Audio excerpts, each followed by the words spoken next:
అందరికీ నమస్కారం. ఈరోజు మనం తెలుసుకోబోతున్న స్టోరీ పిల్లల రన్నింగ్ రేస్.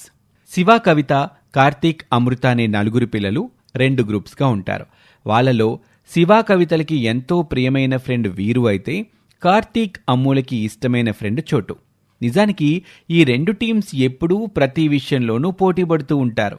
అందుకే తమ గెలుపుని డిసైడ్ చేసే గేమ్గా రన్నింగ్ని ఎంచుకున్నారు వాళ్ళు.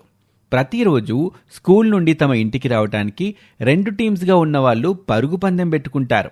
కార్తీక్, అమ్ము, గుర్తుంది కదా, మన కాలనీ గ్రౌండ్స్లో ఉండే 2 ఉయ్యాలలు ఊగాలనుకుంటే ఇవాళ రన్నింగ్లో ఫస్ట్ రావాలి. అలా రాలేని వాళ్ళు, ఫస్ట్ వచ్చిన వాళ్ళు ఎప్పుడు ఉయ్యాలను వదిలితే అప్పుడే ఆడుకోవాలి. శివ, అలా అయితే ఇవాళ ఈ పరుగు పందెంలో గెలిచేది మేమే. రేపటి నుంచి అక్కడ ఎక్కువసేపు ఉయ్యాలుగేది మేమే. మీకు కావాలంటే మేం వెళ్ళిపోయాక ఎంతసేపైనా ఆడుకోండి. అది చూద్దాంలే అమ్ము, ముందు మీరు ఈ పరుగు పందెంలో గెలవండి అంటూ ఎప్పట్లాగానే ఒకరి మీద ఒకరు ఛాలెంజ్లు చేసుకుంటూ ఉండగా వీరు, చోటు ఇద్దరు అక్కడికి వచ్చారు. రా చోటు, టైంకొచ్చావు. చూసావా, వాళ్ళివాళ మనతో పరుగు పందెంలో గెలుస్తారట. అందుకే నువ్వే రిఫరీగా ఉండు. వీరు, మా తరపున నువ్వు రిఫరీగా ఉండు అంటూ వీరు, చోటులను రిఫరీలుగా పెట్టుకొని ఆ 4 పిల్లలు పరుగు పందెం ప్రారంభించి వెళ్ళిపోయారు. కానీ వీరు, చోటులు మాత్రం అక్కడే ఆగిపోయారు. చోటు, ఇంకా వీళ్ళు ఎప్పటికీ మార్రా? నాకు అదే అనిపిస్తుంది వీరు. ఎప్పుడు చూడు వీళ్ళు ఒకరితో ఒకరు పోటీలు పడుతూ ఉంటారు తప్ప అస్సలు కలిసిమెలిసి ఫ్రెండ్స్ లాగానే ఉండరు. సరే పద, మనం వెనకాలే వెళదాం. లేదంటే పందెంలో ఎవరు గెలిచారనే దానికి మళ్ళీ అక్కడికి వెళ్ళాక గొడవ పడతారు అక్కడ మనం లేకపోతే అంటూ తమలాగే ఆ 4 పిల్లలు కూడా స్నేహంగా ఉండాలని ఈ 2 స్నేహితులు ఎప్పుడూ కోరుకునేవారు. అలా స్కూల్ దగ్గర నుంచి తమ కాలనీ వరకు ఆ 4 పిల్లలు ఒకరితో ఒకరు పోటీలు పడుతూ తమ టీం మాత్రమే గెలవాలనే ఆశతో పరుగులు పెట్టారు. చివరికి ఆ పరుగు పందెంలో శివ, కవితల టీమే గెలిచింది. ఎర కార్తీక్, ఇప్పుడు చెప్పండి, ఎవరాడుకొని వదిలేశాక ఆ ఉయ్యాల మీద ఎవరాడుకోవాలో అర్థమైందా? ఇంకా అర్థం కాకపోవడానికి వాళ్ళేవైనా దద్ది బుర్రలా? చెప్పు శివ, వాళ్ళకి అన్నీ అర్థం అవుతాయి కానీ పరుగు పందెంలో మనల్ని వాళ్ళు ఓడించలేరని మాత్రమే అర్థం కాదు. మరి ఎక్కువ బిల్డప్ ఇవ్వకండి. ఇంతకుముందు ఎన్నో రన్నింగ్ రేసులు మేమే గెలిచాం. అసలు మన మధ్య జరిగిన రేసుల్లో మేము గెలిచినవే ఎక్కువ. అలా అయితే ఇవాళ కూడా గెలిచుండొచ్చు కదా. అసలు ప్రతిసారి మీరు మమ్మల్ని చీట్ చేసేవాళ్లేమో, ఎవరికి తెలుసు. అంటే ఇప్పుడు మీరు చీట్ చేసి గెలిచారా అంటూ ఒకరితో ఒకరు వాగ్వాదానికి దిగారు.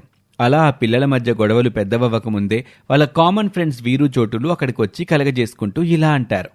ఇక మీరు ఆపుతారా? ఎందుకని ఇప్పుడు గొడవ పెంచుకుంటున్నారు? అసలు మీలాంటి వాళ్ళు మా ఫ్రెండ్స్ అని చెప్పుకోవడానికే చిరాకొస్తుంది మాకు. ఎప్పుడు ఇలాగే ఏదో ఒక గొడవలు పడుతూనే ఉంటారు మీరు అని ఆ 2 మిత్రులు విసుక్కొని వెళ్ళిపోయేసరికి ఆ 4 పిల్లలు సైలెంట్ అయిపోయారు. అలా ఒకరోజంతా చోటు, వీరులు మళ్ళీ ఈ పిల్లల్ని కలవటానికి రాలేదు. అప్పుడు శివ కవితతో, కవిత, మన వీరు ఇంకా మొన్న జరిగిన గొడవ మర్చిపోలేదేమో కదా? అదే అయ్యుంటుంది శివ. లేకపోతే ఒక రోజైపోయినా ఇంకా మనల్ని కలవకుండా ఉంటాడా చెప్పు? తప్పు మందేనేమో కదా. అయినా పరుగు పందెంలో గెలిస్తే ఏమైనా పెద్ద గొప్ప? మనమే కొంచెం ఓవర్ చేశామేమో. అవును శివ, ఓడిపోయిన వాళ్ళు ఎప్పుడూ బాధలో ఉంటారు. మనం గెలిచినప్పుడు వాళ్ళని కామెంట్ చేయకుండా ఉండాలేమో. కానీ మనం కూడా వాళ్ళతో సమంగా గొడవ పడ్డాం. అందుకే మన వీరుకి అది నచ్చలేదు అని తమ తప్పుని తాము తెలుసుకున్నారు. మరోవైపు కార్తీక్, అమ్ములు కూడా ఇలాంటి ఆలోచనలో ఉన్నారు. కార్తీక్, మనం వాళ్ళతో గొడవ పడ్డం మన చోటుకి నచ్చలేదేమో కార్తీక్. అందుకే మనతో ఆడుకోవడానికి కానీ మనల్ని కలవడానికి కానీ రాలేదు నిన్నటి నుండి. అవునమ్మో, వాళ్ళు రన్నింగ్ రేస్లో విన్ అయిన ఆనందంలో ఉంటే మనం అలా గొడవపడి ఉండకూడదు కదా అంటూ ఇటు ఆ పిల్లలిద్దరూ కూడా తమ తప్పుని, తొందరపాటుని తెలుసుకున్నారు. అలా మరో రోజు గడిచిందో లేదో వీళ్ళందరి ఫ్రెండ్ చిలక ఎగురుతూ అక్కడికొచ్చింది. తన ముక్కున ఒక లెటర్ పట్టుకొని వచ్చి మొదట శివ, కవితల దగ్గరకొచ్చి ఆ లెటర్ ఇచ్చింది. అది చదివిన శివలో భయం మొదలైంది. అప్పుడు కవిత శివతో ఇలా అంటుంది. శివ, ఏముంది ఆ లెటర్లో? ఎందుకు అది చూసి ఎలా భయపడుతున్నావు? మన వీరుని, వాళ్ళ చోటుని ఎవరో కిడ్నాప్ చేశారంట. కవిత, వాళ్ళని వదిలిపెట్టాలంటే మనం మళ్ళీ కార్తీక్ అమ్ములతో ఒక రన్నింగ్ రేస్ చేయాలంట. అందులో మనం గెలిస్తేనే చోటుని వదులుతారట. వాళ్ళు గెలిస్తే వీరుని వదులుతారట. అంటే ఓడిపోయిన వాళ్ళ ఫ్రెండ్ని ఆ కిడ్నాపర్స్ వదలరా శివా? అదే కదా ఈ లెటర్ అర్థం. ఇప్పుడు మనం ఏం చేయాలి? మీరిక్కడే ఉండండి ఫ్రెండ్స్, నేనెళ్ళి ఇదే లెటర్ని వాళ్ళకి కూడా చూపించి వాళ్ళని ఇక్కడికి తీసుకొస్తాను. అప్పుడు మీరందరూ కలిసి ఆలోచించండి ఏం చెయ్యాలో అని చెప్పి ఆ లెటర్ తీసుకుని ఎగురుతూ వెళ్ళి కార్తీక్ అమ్ములకి కూడా ఆ లెటర్ ఇచ్చింది. అప్పుడు వాళ్ళకి కూడా ఈ లెటర్ వెనుక ఉన్న సీరియస్నెస్ ఏంటో అర్థమైంది. ఇప్పుడు తమ ఇద్దరి ఫ్రెండ్స్ని కాపాడుకోవాలంటే ఏం చెయ్యాలో తోచలేదు. ఈలోపు చిలుక మరో లెటర్ ఆ కిడ్నాపర్స్ పంపింది తీసుకొచ్చి వాళ్ళకిచ్చింది. అది చూసిన అమ్ము, ఫ్రెండ్స్, మనకి ఎక్కువ టైం లేదు. మనం త్వరగా ఈ రన్నింగ్ రేస్కి ఒప్పుకుంటున్నామో లేదో చెప్పాలని వాళ్ళు మళ్ళీ లెటర్ పంపించారు. ఇప్పుడు మనం ఏం చేయగలం? మా చోటు సేఫ్గా ఉండాలంటే మీరు రేస్లో గెలవాలి. మీ వీరు సేఫ్గా రావాలంటే మేం గెలవాలి. ఇన్నాళ్ళు మనం సరదాగా ఒకరిని ఒకరం ఓడించుకోవడానికి రన్నింగ్ రేస్ పెట్టుకునేవాళ్ళం. కానీ ఇప్పుడు మన ఫ్రెండ్స్ని కాపాడుకోవడానికి మనం ఈ రేస్ పరిగెట్టక తప్పదు ఫ్రెండ్స్. పదండి, కనీసం ఇద్దరిలో ఒకరైనా సేఫ్ అవుతారు. మనం వెంటనే రన్నింగ్ రేస్ మొదలు పెడదాం అని ఆ నలుగురు పిల్లలు కలిసి ఎప్పటిలాగానే 2 టీమ్స్గా తమ తమ రన్నింగ్ రేస్ని మొదలుపెట్టారు. ఆ రన్నింగ్ రేస్ చాలా లాంగ్ రన్నింగ్ చేయాల్సిన అవసరం ఉంది. ఎందుకంటే తమ మిత్రులు తమ కళ్ళకి కనిపించే వరకు వాళ్ళు ఆపకుండా పరుగు పెడుతూనే ఉండాలి. అందులో ఎవరు ఓడిపోయినా మరొక ఫ్రెండ్ వాళ్ళకి దూరం అవ్వటం ఖాయం. అందుకే ఆ రోడ్స్ మీద నలుగురు పోటీపడి పరుగు పందెంలో పాల్గొన్నారు. కాసేపు ఒకరు లీడ్లో ఉంటే మరి కాసేపు మరొకరు లీడ్లో ఉన్నారు. కానీ ఈసారి ఇద్దరి మనసుల్లో పక్కవారు గెలవాలనే ఉంది. అలాని వాళ్ళు ఓడిపోవాలని అనుకోవటం లేదు. అలాంటి ఒక విచిత్రమైన పరిస్థితిలో ఆ నలుగురు పిల్లలు చోటు వీరు కనిపించేంత దూరం వరకు పరుగుపెట్టారు. కానీ ఎండ్ పాయింట్ చేరేసరికి వాళ్ళు తామే గెలవాలనే స్వార్థాన్ని పక్కన పెట్టి నలుగురు సమానంగా పరిగెత్తటం మొదలుపెట్టారు. చివరికి నలుగురు ఒకే సమయంలో ఎండ్ పాయింట్ చేరుకోవటంతో ఆ రన్నింగ్ రేస్ టై అయింది. అంటే అటు వీరుని ఇటు చోటుని కూడా వాళ్ళు కాపాడుకోగలిగారు. అసలు మిమ్మల్ని ఎవరు కిడ్నాప్ చేశారు వీరు? మమ్మల్ని ఎవరూ కిడ్నాప్ చేయలేదు. మీ మధ్యన రన్నింగ్ రేస్ వల్ల వచ్చే పోటీని, ఆ పోటీ వల్ల ఏ గొడవల్ని పోగొట్టడానికే మేమిద్దరం చిలుక కలిసి ఆడిన డ్రామా ఇది. చూసారా, ఇప్పుడు మా కోసం మీరు నలుగురు కలిసి చేసిన ఈ రన్నింగ్ రేస్లో మీకు గెలవటం కన్నా ఓడిపోవటం మంచిదా, ఓడిపోవటం కన్నా గెలవటం మంచిదా అనే కన్ఫ్యూజన్ వచ్చింది కదా. అలాగే మీరింక ఎప్పటికీ ఒకరి మీద ఒకరు పోటీలు పడకుండా ఇలాగే ఒకే మాట మీద ఉంటే అందరం హ్యాపీగా ఉంటాం అంటూ ఆ ఇద్దరు మిత్రులు కలిసి ఆ నలుగురు పిల్లలకి ఒక మంచి పాఠాన్ని, స్నేహంలో ఉన్న ఐకమత్యాన్ని ఒక రన్నింగ్ రేస్తో తెలియచెప్పారు. పిల్లల రాకెట్ ప్రయోగం. ఒకరోజు శివ, కవిత ఇంకా మిగతా పిల్లలంతా గ్రౌండ్లో ఆడుకుంటూ ఉన్నారు. అప్పుడు వీర ఆకాశంలోకి చూసి, హే, అందరూ ఆకాశంలోకి చూడండి, ఆకాశంలో ఎవరో పొగ పెడుతున్నారు. అయ్యో, అయితే అందరూ పారిపోండి, ఆ పొగ మన పైకొస్తుంది కావచ్చు అంటూ భయపడుతూ ఉన్నారు. అప్పుడు శివ, భయపడకండి, అది ఆకాశంలో ఎవరో పొగ పెట్టడం వల్ల రాలేదు. ఆకాశంలో పెద్ద విమానం వెళ్ళింది. ఆ విమానం వెనకాల నుంచి వచ్చిన పొగే ఇప్పుడు మనం ఆకాశంలో చూసేది. అవునా శివ, నీకు ఎన్ని విషయాలు తెలుసు అసలు అంటూ పొగడ్తలతో శివను ముంచేస్తూ ఉన్నారు. అది చూసి కవిత నవ్వుతూ ఉంది. కవిత నవ్వటం చూసిన శివ చాలా కోపంగా, కవిత, ఎందుకు నవ్వుతున్నావు? నేనేమైనా జోక్ చెప్పానా? అవును, నువ్వు చెప్పింది జోక్ కాకపోతే ఇంకేంటి చెప్పు. ఆ పొగొచ్చింది విమానం వలన కాదు.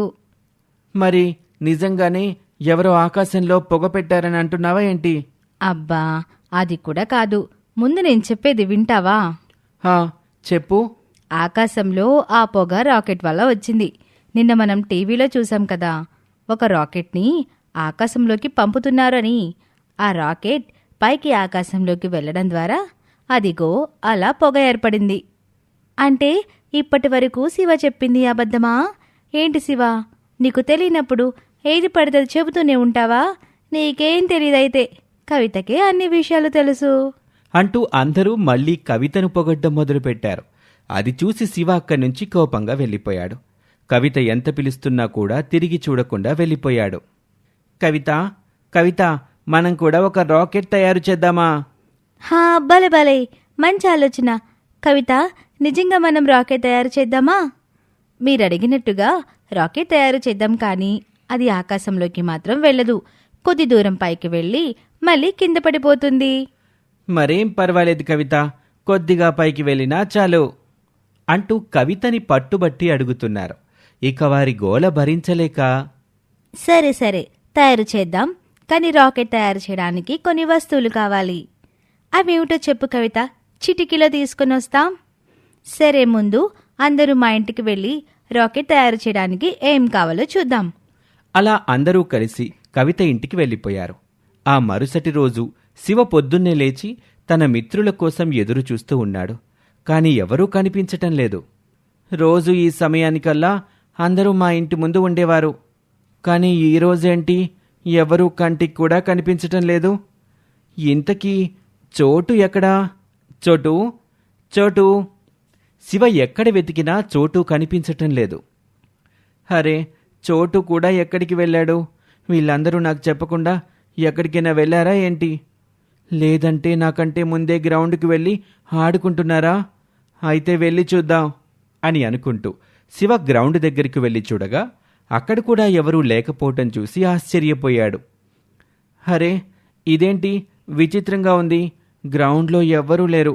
కొంపతీసి వీళ్ళందరూ నాకు చెప్పకుండా సినిమాకేమైనా వెళ్ళారా ఏంటి అంటూ గ్రౌండ్ మధ్యలో కూర్చొని ఆలోచిస్తూ ఉన్నాడు. అప్పుడు చోటు కొన్ని ప్లాస్టిక్ బాటిల్స్ని పట్టుకొని వెళ్తున్నాడు. అది చూసిన శివ, అరే, వీడు మన చోటులనే ఉన్నాడు. అయినా వీడేంటి రోడ్డు పైన ప్లాస్టిక్ బాటిల్స్ వెతుక్కుంటున్నాడు? చోటు, చోటు అంటూ పిలుస్తూ చోటు వెనకాలే పరిగెడుతూ వెళ్ళాడు. చోటు, ఆగు, పిలుస్తుంటే వినిపించటం లేదా? పట్టించుకోకుండా వెళ్ళిపోతూనే ఉన్నావేంటి? అయ్యో, వినపడలేదు శివా. అయినా ఈ బాటిల్స్ ఏంటి? ఇవన్నీ ఎక్కడికి తీసుకెళ్తున్నావు? ఓ, నీకు తెలియదు కదా, కవిత రాకెట్ తయారు చేస్తుంది, అందుకే ఈ బాటిల్స్ని తీసుకుని వెళ్తున్నాను. ఏంటి, కవిత రాకెట్ తయారు చేస్తుందా? తయారు చేసి ఆ రాకెట్లో మిమ్మల్ని కూర్చోబెట్టి ఆకాశంలోకి పంపిస్తుందా ఏంటి? అలా ఏం లేదు, అది చాలా చిన్న రాకెట్. కొద్ది దూరం పైకి వెళ్ళి మరలా క్రింద పడిపోతుంది అంటూ కవిత చెప్పిన విషయాలన్నీ శివకి చెప్పాడు చోటు. అలా వాళ్ళిద్దరూ మాట్లాడుకుంటూ కవిత ఇంటి దగ్గరకు చేరారు. కవిత శివని చూసి, ఏంటి శివ, నిన్న పిలుస్తూ ఉంటే కూడా వినిపించుకోకుండా వెళ్ళిపోయావు. నువ్వు నిన్న ఫీల్ అయ్యావని అనుకున్నాను తెలుసా. పోనీలే, ఈరోజు వచ్చావు. నేనేమీ ఫీల్ అవ్వలేదు, కానీ ఏంటి, ఏదో రాకెట్ తయారు చేస్తున్నావని విన్నాను, నిజమేనా? హా, అవును అవును శివ. ఏంటి, నిజంగానా? చోటు చెబితే నేనేదో జోక్ చేస్తున్నాడు అని అనుకున్నాను. రాకెట్ చేయడం నీ వల్ల ఎక్కడవుతుంది చెప్పు. అయినా నువ్వు కాగితంతో విమానం కూడా ఎప్పుడూ తయారు చేయనేలేదు. అలాంటిది ఇప్పుడు ఏకంగా రాకెట్ని తయారు చేస్తున్నావా అంటూ కవితని చిన్నచూపు చేసి మాట్లాడాడు శివ. ఆ మాటలకి కవితకి చాలా బాధేసింది. శివ, ఎందుకు? ఏ పని మొదలుపెట్టినా నన్ను ఎందుకు ఎంకరేజ్ చేయవు నువ్వు? ఎంకరేజా? అసలు ఈ రాకెట్ తయారు చేయాలంటే ఎంత కష్టమో నీకు తెలుసా? నీ వల్ల కాదు ఈ పని. ఇదిగో వీరా, చోటు, మీరందరూ కవిత ఏదో చెప్పిందని గ్రౌండ్కి రాకుండా ఇక్కడే ఉన్నారు. అందరూ నాతో పాటుగా వచ్చేయండి, మనమందరం కలిసి ఆడుకుందాం. శివ, ఎప్పుడు మన మాటలే ఆడుకుంటూ ఉన్నాం, ఈరోజు కొత్తగా ఏదైనా చేద్దాం.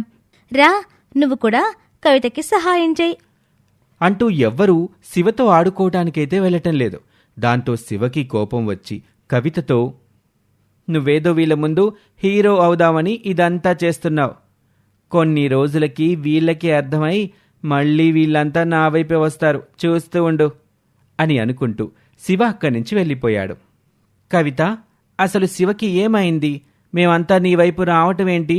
అసలు మనమందరం ఒక్కటే కదా. వాడి బాధంతా నిన్నటి వరకు మీరంతా వాడు చెప్పిందే చేశారు, కానీ ఈరోజు నేను చెప్పింది చేస్తున్నారు కదా, అది వాడి బాధ. మనం ఎలా అయినా సరే రాకెట్ తయారు చేసి వాడికి చూపించాలి. అవును కవిత, నువ్వు సరిగ్గా చెప్పావు. అలా కొన్ని రోజుల పాటు కష్టపడి చివరికి కవిత ఒక చిన్న రాకెట్ని తయారు చేసింది. ఆ రాకెట్ని గ్రౌండ్ మధ్యలో పెట్టారు. అది చూడ్డానికి చాలామంది వచ్చారు. శివ, ఇంకా ఇంట్లోనే ఉన్నావా? రా, కవిత రాకెట్ని తయారు చేసింది. ఎంత బాగుందో తెలుసా? ఏంటి, నువ్వు చెప్పేది నిజమా అంటూ శివ గ్రౌండ్ దగ్గరికి వెళ్ళాడు. శివ ఆ రాకెట్ని చూసి, ఏంటి, ఇది రాకెట్టా? ఇన్ని రోజులు మీరు చేసింది ఇదేనా? చిన్నపిల్లలు ఆడుకునే దానిలా ఉంది. కవిత రాకెట్ కింద మంట వెలిగించగానే అది నిప్పులు చిమ్ముకుంటూ పైకి వెళ్ళింది. రాకెట్ కింద నుండి పొగ రంగురంగులుగా బయటకొచ్చింది. అక్కడున్నవాళ్ళు అది చూసి గట్టిగా చప్పట్లు కొట్టారు. అమ్మా కవిత, నువ్వు ఈ రాకెట్ని చాలా అద్భుతంగా తయారు చేశావు. నేను నిన్ను ఒక ఫోటో తీసుకుంటాను అంటూ కవితని ఒక ఫోటో తీశాడు ఆ వ్యక్తి. ఆ మరుసటి రోజు న్యూస్ పేపర్లో కవిత ఫోటో వచ్చింది. ఆ పక్కనే కవిత తయారు చేసిన రాకెట్ ఫోటో కూడా ఉంది. శివా, చూసావా, నువ్వు పాపం కవితని ఎన్ని మాటలన్నావు, అయినా కూడా తను ఏమాత్రం నిరుత్సాహపడకుండా తాను అనుకున్న పని చేసి విజయం సాధించింది. అవును వీరా, నేను కవితను ప్రోత్సహించకుండా చాలా మాటలన్నాను. ఇదిగో ఇప్పుడే వెళ్ళి కవితకు క్షమాపణ చెబుతాను అంటూ శివ వెళ్ళి కవితకు క్షమాపణ చెప్పాడు. అప్పుడు కవిత, శివ, ఇప్పటికైనా పక్క వాళ్ళని చిన్నచూపు చూడకు. నేను కాగితంతో విమానం తయారు చేయలేను కావచ్చు, కానీ ఏదో ఒకరోజు నిజమైన విమానం మాత్రం తయారు చేయగలను అని గట్టిగా చెప్పింది కవిత. ఇక ఆ రోజు నుంచి శివ ఎవరినీ కూడా తక్కువ చేసి మాట్లాడలేదు. పిల్లల సమ్మర్ కష్టాలు. ఏడాది మొత్తం స్కూల్సు, సిలబస్సు అంటూ కాళ్ళకి చక్రాలు కట్టుకుని తిరిగే పిల్లలు ఎప్పుడెప్పుడు సమ్మర్ వస్తుందా, సమ్మర్ హాలిడేస్లో ఆడుకుంటూ వెకేషన్స్ ఎంజాయ్ చేద్దామా అని ఉంటుంది. అలా పిల్లలు ఎదురుచూసే సమ్మర్ రానే వచ్చింది. విజయ్ ఇద్దరు పిల్లలు కార్తిక్, అమృతలు ఎప్పుడెప్పుడు తమ తండ్రి తమ అమ్మమ్మ ఇంటికి పంపిస్తాడా అని వెయిట్ చేస్తున్నారు. ఒకరోజు కార్తీక్ తన లగేజ్ ప్యాక్ చేసుకుంటుంటే అమృత అక్కడికి వచ్చింది. అన్నా, ఏంటన్నా లగేజ్ సర్దుకుంటున్నావు? మనల్ని డాడీ అమ్మమ్మ వాళ్ళ ఊరు పంపిస్తున్నాడా? లేదు, ఇంకా చెప్పలేదులే, కానీ పంపుతాడు కదా అమ్మో. ఇప్పటికే మనకి సమ్మర్ హాలిడేస్ ఇచ్చి 1 వీక్ అయిపోయింది కదా. ఇవాళ రేపు వెళ్ళమంటాడు కదా. అందుకే నేను లగేజ్ని రెడీగా పెట్టుకుంటున్నాను. నువ్వు కూడా నీ లగేజ్ని రెడీ చేసేసుకో అమ్మో అని అన్నాడు. తన అన్నయ్య చెప్పినట్టే అమ్ము కూడా తన లగేజ్ రెడీ చేసుకుంది.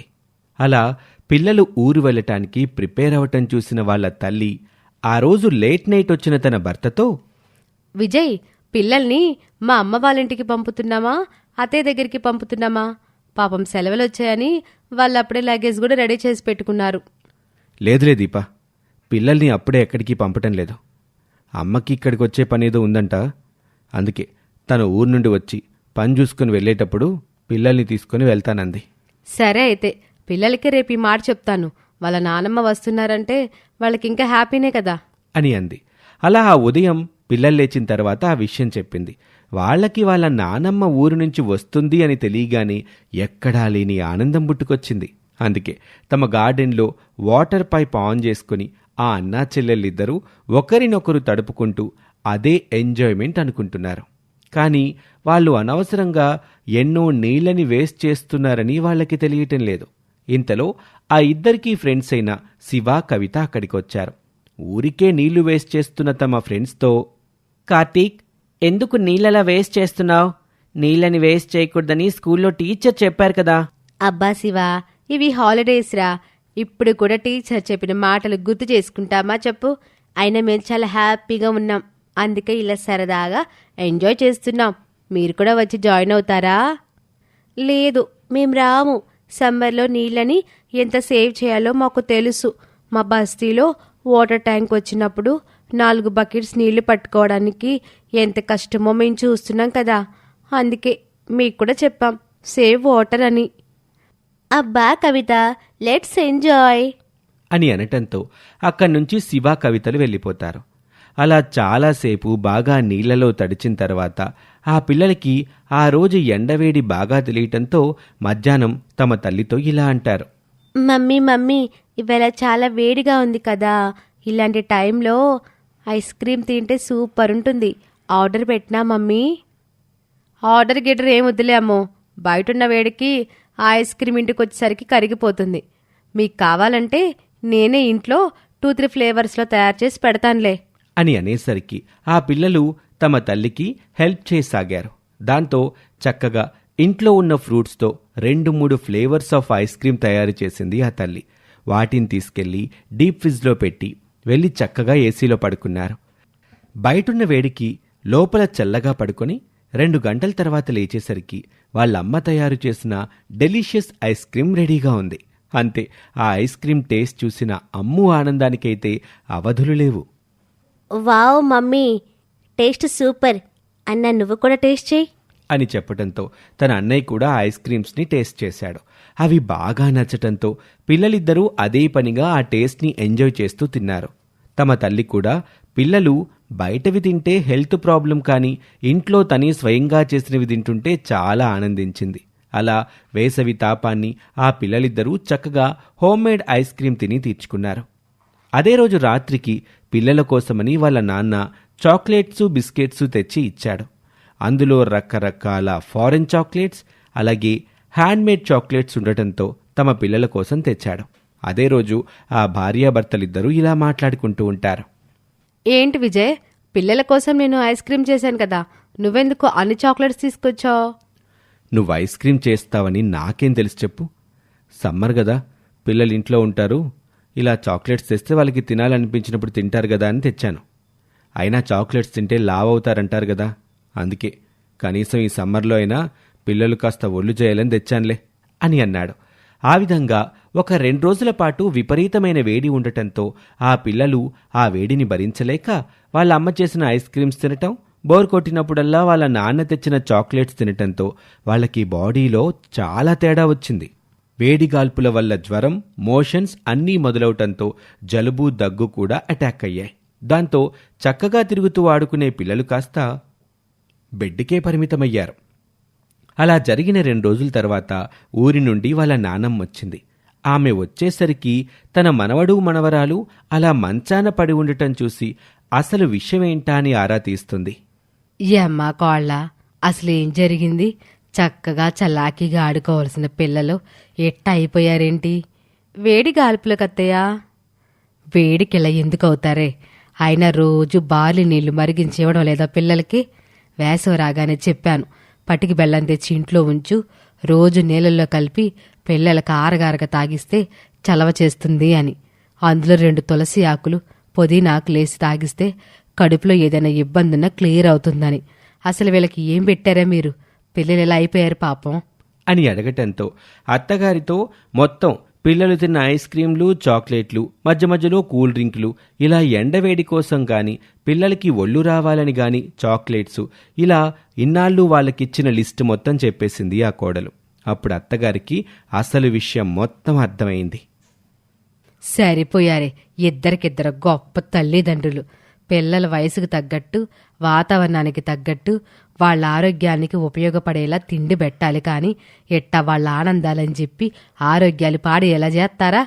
ఎప్పుడు ఏసీల్లో పడుకోబెట్టి కూల్ డ్రింకులు తాగించి చాక్లెట్లు తినిపించి ఐస్ క్రీములు పెట్టి వాళ్ళకి జలుబు, దగ్గు, జ్వరాలు తెచ్చిపెట్టారు అంటూ కోడల్ని కొడుకుని కోప్పడి తనకు తెలిసిన వంటింటి చిట్కాలు, నానమ్మ చిట్కాలతో చక్కగా 2-3 రకాల కషాయాలు చేసి ప్రతిరోజు ఆ పిల్లలతో తాగించటంతో వాళ్లు వారం తిరగకుండానే కోలుకున్నారు. ఆ తర్వాత తన కొడుకుతో ఆ తల్లి ఇలా అంటుంది. చూడరా విజయ్, పిల్లలొల్లు చెయ్యాలంటే చాక్లెట్లు, చెత్త చెదారాలు కదరా పెట్టాల్సింది. చక్కగా మినప సున్నుండలో, నువ్వులుండలో, ఎముక పుష్టిచ్చే దినుసులతో చేసి పెట్టాలి.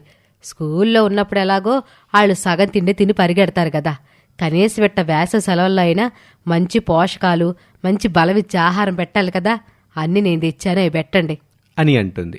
అలా ఒక వేసవిలో ఆ పిల్లలు ఎంజాయ్మెంట్ అనుకుని చేసిన పని వల్ల ఆ వేసవి కాలంలో చాలా కష్టపడ్డారు ఆ అన్నా చెల్లెళ్ళిద్దరు. మిత్రుల యూట్యూబ్ ఛానల్. వీరా, ఏంటి నువ్వు ఈ మధ్య ఎప్పుడు చూసినా కూడా మొబైల్ పట్టుకునే ఉంటున్నావు? అసలేముందా మొబైల్లో అంతగా రోజు చూడ్డానికి అంటూ వీరాని అడిగాడు శివ. వీరా మాత్రం శివని పట్టించుకోకుండా మొబైల్నే చూస్తూ ఉన్నాడు. వీరా, నిన్నే పిలిచేది. మొబైల్ చూడ్డం మొదలు పెడితే అసలు లోకాన్నే మర్చిపోతాడు. మొబైల్ని లాగేసుకుంటే మళ్ళీ తిరిగి మన లోకంలోకి వస్తాడు. శివ వెళ్ళి వీరా చేతిలోని మొబైల్ లాగేసుకున్నాడు. శివ, ఇప్పుడు ఎందుకురా మొబైల్ లాగేసుకున్నావు? మొబైల్ ఇవ్వు, మంచి మంచి వీడియోస్ పోతున్నాయి. వీరా, నిన్నెన్నిసార్లు పిలవాలి? నువ్వు ఈ మొబైల్లో వీడియోస్ చూడడం మొదలుపెట్టినప్పటి నుండి నువ్వు నాతో మాట్లాడడమే లేదు తెలుసా? అంతగా ఏమున్నాయిరా ఈ మొబైల్లో? ఏమున్నాయా? అసలు మొబైల్ వీడియోస్ చూస్తావా? రా, నీకు చూపిస్తా. అవి ఎంత బాగుంటాయో నీకు కూడా తెలుస్తుంది. అవునా? ఏది, ఒక వీడియో చూపించు అంటూ శివ వీరాకి మళ్ళీ మొబైల్ ఇచ్చాడు. వీరా ఒక చిన్న పిల్లల వీడియో పెట్టాడు. అందులో ఉన్న కామెడీ చూస్తూ, వీరా, నువ్వు చెప్పింది నిజమే. నాకు ఇన్ని రోజులు ఈ మొబైల్లో ఇలాంటి మంచి వీడియోస్ ఉంటాయని తెలియదు తెలుసా? ఎంత కామెడీగా ఉన్నాయో. అలా శివ కూడా వీరాతో కలిసి మొబైల్లో వీడియోస్ చూడడం మొదలుపెట్టాడు. ఇక అమృత, కిట్టు, చిలుక గ్రౌండ్లో శివ వీర కోసం ఎదురు చూస్తూ ఉన్నారు. ఏంటి అమృత, రోజు మనకంటే ముందొచ్చుంటాడు శివ. అలాంటిది ఈ రోజు ఇంతసేపు అయినా కూడా రాలేదేమిటి? ఏవై ఉండొచ్చు? అదే నేను కూడా ఆలోచిస్తున్నాను. పదండి, శివ ఇంటికి వెళ్ళి శివాని ఇంకా వీరాని కూడా తీసుకుని వద్దాం. అబ్బా అమృత, వారే వస్తారులే. మనం ఆలోపుగా ఒక గేమ్ ఆడుకుందాం. కిట్టు, ఆటలు ఎప్పుడైనా ఆడుకోవచ్చు. ఆయన పాపం శివ ఎలాంటి ఆపదలో ఉన్నాడో. లేదు అంటే మనకంటే ఎప్పుడూ ముందొచ్చి ఉండేవాడు కదా. ఒక ఫ్రెండ్ని ఆపదలో విడిచిపెట్టి మనం మాట్లాడుకుందామా? చెప్పు. సారీ అమృత, నేను అలా ఆలోచించలేదు. పద, వెళ్ళి శివకి ఏం జరిగిందో చూసొద్దాము. అలా ముగ్గురు కలిసి వారికేమైందో అని టెన్షన్గా శివ ఇంటికి వెళ్లారు. శివ ఇంకా వీర ఇద్దరూ బెడ్పై పడుకొని తీరిగ్గా మొబైల్ చూస్తూ ఉన్నారు. అది చూసి కిట్టు, పాపం, నువ్వు చెప్పింది నిజమే కవిత. శివకి జ్వరం వచ్చినట్టుగా ఉంది. జ్వరము లేదు, పాడు లేదు. వీరుకుండే మొబైల్ చూసే అలవాటు ఇప్పుడు మెల్లిగా శివకి కూడా పాకింది. వీళ్ళిద్దరూ మొబైల్లో వీడియోస్ చూసుకుంటూ మనతో ఆడడానికి రాలేదు, అంతే. అప్పుడు అమృతకి బాగా కోపం వచ్చింది. శివ, అమృత, కిట్టు, చిలుక, మీరందరూ ఎప్పుడొచ్చారు? మీరిద్దరూ మొబైల్లో నిమగ్నమై ఉన్నారు కదా, అప్పుడొచ్చాం. ఈరోజు నువ్వు గ్రౌండ్కి ఎందుకు రాలేదో? అది మొబైల్లో వీడియోస్ చూస్తూ ఉండిపోయావా? అవును, లేదు, కాదు, అలా కాదు అంటూ కంగారు పడుతూ ఉన్నాడు శివ. సరే, గ్రౌండ్కి పద. బాయ్ శివ, నువ్వెళ్ళిరా. వీరు, నువ్వు కూడా రా. అదే నేను కూడా వస్తున్నా అంటూ అమృత అందర్నీ గ్రౌండ్కి తీసుకుని వెళ్ళింది. వాళ్ళందరూ కలిసి చక్కగా ఆటలాడుకుంటూ ఉన్నారు. శివ మాత్రం ఎప్పట్లా ఆడటం లేదు. శివ ఏదో ఆలోచనలో ఉన్నట్టు గమనించింది కవిత. శివ, ఏమైంది నీకు? ఎందుకు ఈరోజు సరిగ్గా ఆడడం లేదు? వచ్చినప్పటి నుండి చూస్తున్నాను. దేని గురించో బాగా ఆలోచిస్తూ ఉన్నావు. చెప్పు శివ. అమృత, ఏమీ లేదు. నేను ఇంకా వీర ఉదయం నుంచి యూట్యూబ్లో రకరకాల వీడియోస్ చూస్తున్నా. అందులో కొన్ని బాగున్నాయి, కొన్ని బాగోలేవు. అయినా కూడా చాలా వీడియోస్ని చాలామంది చూస్తున్నారు. అది సరేలే, దానివల్ల నువ్వెందుకు డల్గా ఉన్నావు? అమృత, నేను చెప్పే వరకు కాస్త ఓపిక పట్టు.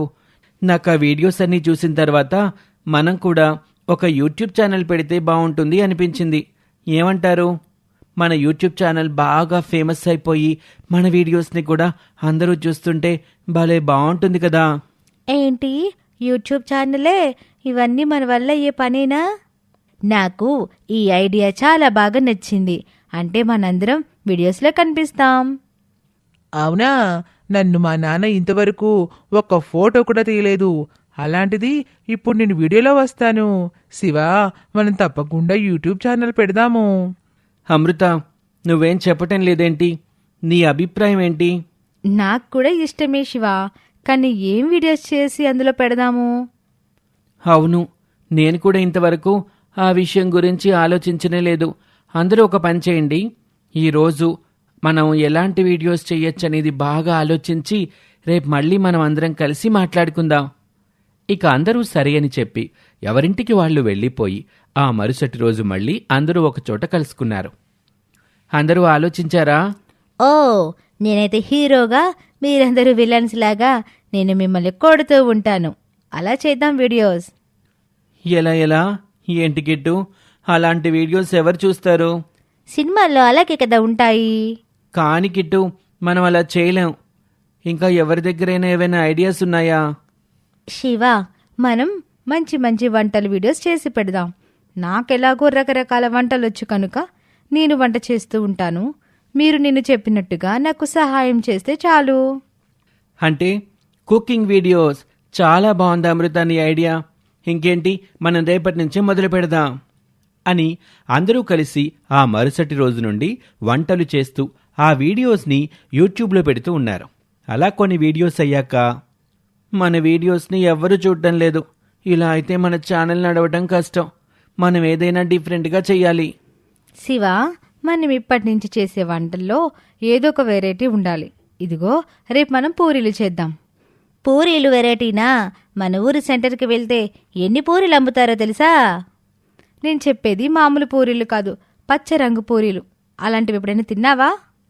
ఏంటి, పచ్చరంగు పూరీలా? అవును, పచ్చరంగు పూరీలు. అంతేకాదు, పూరీల్ని ఇంకా పింక్, ఆరెంజ్ కలర్లో కూడా చేయొచ్చు. అమృత, పూరీల్ని ఇన్ని కలర్స్లో తయారు చేయొచ్చా? నాకు తెలీదు.